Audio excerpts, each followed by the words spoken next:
What do guns and graves have in common? Nothing. Nothing at all. Unless you want to say they both involve death. Sure. Honestly, I don't know how to start with this joke, so yeah, boom.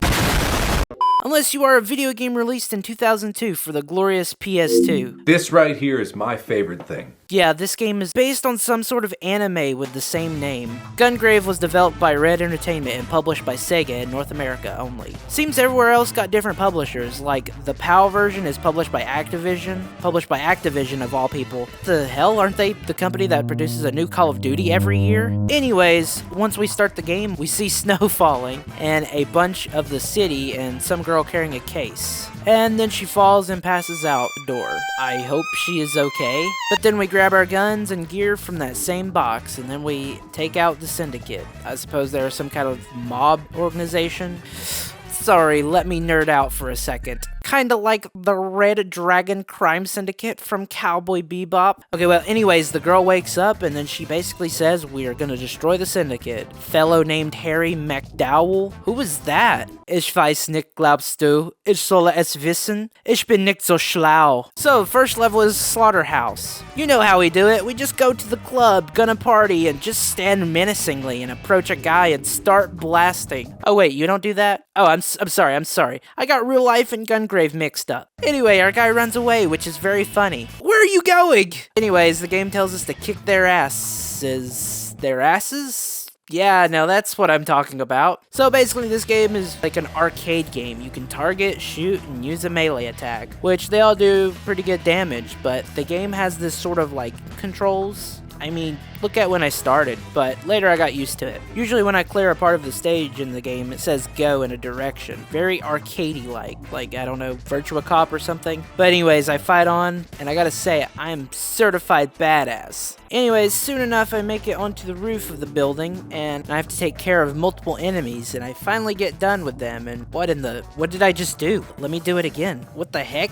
Why did they put a pause button in the game? Let me tell you, viewer, I just found this out by accident. It confused the heck out of me. It's kinda funny though. Anyways, our guy escapes, so we follow him down to the streets. Then I realized for a PS2 game, it has a weird draw distance. Like, this ain't Silent Hill, so chill it with that spook-ass stuff. But at this point, I said screw it. So I ran up, started firing, and beating up as many people as I could, and then boom, the guy dies. Oh look guys, I'm kinda artistic. Okay, the game gives you a grading score, and it says artistic at the bottom, so I'm artistic. So then we continue, and Mika? Wait. My eyes aren't deceiving me, are they? How? How am I in the game? Anyways, she tells us stuff about how I was a friend of her mother and stuff, but next stage. The Factory. This level is pretty straightforward, and when I mean straightforward, it is linear. Like, look at the first few minutes sped up. But yeah, this game likes to throw quite a bit of enemies at you at a time. But after being outside, we break into this storage facility and kill us some baddie. Also, sometimes you get a power attack or something. But then we are inside this lab and killing these scientists. Me, when I don't have cure to Alzheimer's. Just killing a bunch of scientists. Also, this game has too much going on, from the sound effects, action, and enemies. It feels satisfying because this game doesn't have a difficulty spike so far. Just go pow pow and enemy goes, ah, dead. And then we shoot our last enemy of the level, and then we just do the bibbidi bobbidi boop move and he dies. And then the level ends. Oh wow, that was really simple. So I looked through the options and figured out at this point, blood is turned off. So automatically the blood is turned off. Excuse me, Gungrave. The game is already rated M. Look at the box art. Anyways, just turn that on and you are good to go, baby. So next stage, Chinatown. So apparently they're introducing a new boss into the syndicate and we gotta stop them on an airship or something. So once we start, I realize that the blood works a bit better now. But this level runs through the streets and there are trams coming through while I shoot at the bad guys. Also, I want to talk about the sound design. The music is sorta good, but you cannot hear it because the guns are way louder. Oh my.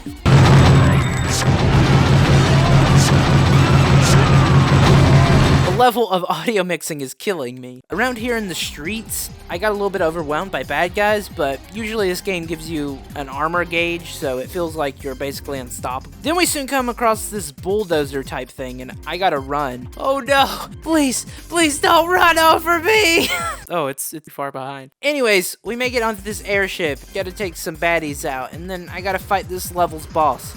Woo-wee, is he a big boy. Luckily, it is a pretty easy of a boss. Well, I died at, never mind that. So anyways, I was just stuck running, firing until he died. And then we gotta fight his second phase? I don't know, but anyways, I just dodge and shoot him again, and he starts dumping weird creatures at me. What the hell? Anyways, I defeated him, and just for extra measure, had to hit him. Okay, and then the level is over. Next stage is Subway. You know, as I look at these cutscenes, is how stylish they are. I really love these cel-shaded stop-motion looking anime. That is right, this game did it before Spider-Verse! Ha! Anyways, this doctor guy dies. Seems to be a skill issue, bro.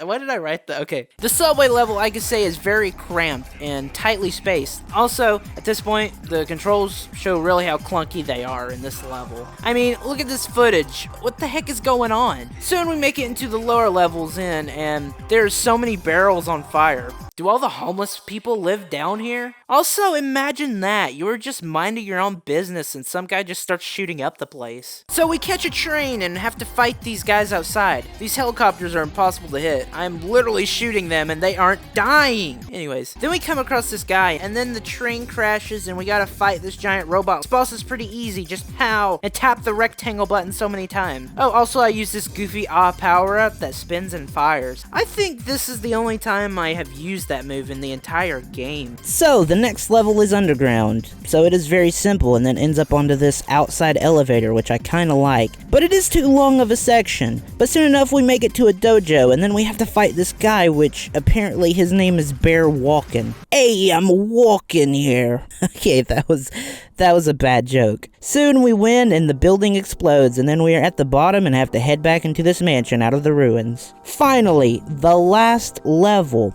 So we have to fight this guy, Buji Kugashira. I didn't like this, because he kept running around the pillar and re-healing every second. Also, he drains your health so quickly. Like, what the heck? But anyways, I jumped around and kept shooting and then finally defeated him. Then soon we have a couple flashbacks and then we are up on these tall towers. These new type of enemies show up that fly around, which are hard to hit sometimes. I really hated those. And then we shoot up these guys that look like Chaos from Sonic Adventure. Okay, just kidding. Maybe. A little. Okay, so according to this cutscene, this is Harry McDowell, and they used to be Grave's friend until they backstabbed him. Well, now we are here doing the final battle, baby. Or, well, one of them. So we fight I'm Blue Dabba Dee Dabba guy. Then once that is over, Mr. Gunn, last name Grave, gets into battle with this creepy four-eyed ribcage heart-licking thing.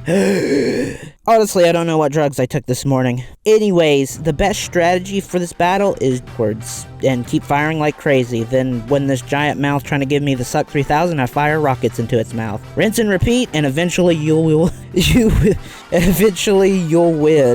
God, that's a mouthful. It's so silly. So then we have to shoot Harry, and I mean you physically have to press the rectangle button. I didn't know that the first time, and we're just standing here, awkwardly. So, how's your day been going? Then peace is restored and Gungrave rides off into the sunset, and that is the entire game. Well now, what did I think? It is pretty fun, maybe a little tedious and overall the same gameplay for about an hour, but it's very short. You can complete it in around 2-ish hours, so yeah, overall not a bad of a game. And speaking of which, the reviews of this game got mixed to semi-positive reviews. Most of the reviews are about the style of this game and some of the narrative, but as it stands to me, yeah, this game is aight. Now speaking of, they have made some more sequels in the recent years. One released only about a year or so ago, I think. And a direct sequel to the PS2 game called Gungrave Overdose. Cannot have an overdose without a good rave, am I right?